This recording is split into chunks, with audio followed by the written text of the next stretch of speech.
আপনাদের সাথে একটা টিপস শেয়ার করব। আমাদের বাসায় অনেকেই এই ছোট ছোট সাবান ফেলে দেয়। এই সাবানগুলো আমরা ফেলবো না।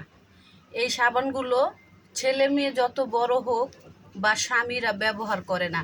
লাস্টে কি হয়, আমরা যারা আছি মা বা গৃহিণী, আমাদের ভাগ্যে এই সাবানগুলো জোটে। তখন আমি কিভাবে ব্যবহার করি সেটা আপনাদের সাথে শেয়ার করতেছি।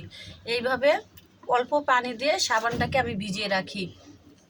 তারপরে ভিজিয়ে রাখলে কী হয়, দেখেন সাবানটা অনেকটা ফেস ওয়াশের মতো ঘন হয়ে আসে। তখন আমি যখন মুখ হাত ধুই, এইভাবে হাতে অল্প করে নিয়ে এই যে ধুয়ে ফেলি। তারপরে যখন আপনি সোবা বা হ্যান্ড ওয়াশ আপনি যেইটাই ব্যবহার করেন না কেন, এই যে এইটা দিয়ে আমার বাচ্চাদেরকে আমি গোসল করাই। এইভাবে অল্প করে নিয়ে এইভাবে আলতো করে ঘষে নেই। কি হলো, আমার সাবানটা কিন্তু পুরাটাই ব্যবহার করা হলো। আমার সাবানটা আর একটু আমি ফেলা হলো না।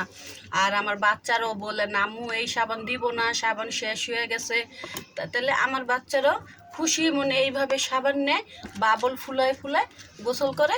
আমার সাবানটা পুরাটাই আমার খরচ হয়ে গেল। আশা করি আমার টিপসটা আপনাদের ভালো লাগবে। ভালো লাগলে একদিন বাসায় ট্রাই করবেন, কখনোই সাবান ফেলবেন না। এরকম যখন হয়ে যাবে, এই দেখেন কতখানি সাবান, কেউ ব্যবহার করবে না। এটা এখন আমাকেই করতে হবে। তাহলে আমি ভিজায় ভিজায় এইভাবে আমি কাজ করি।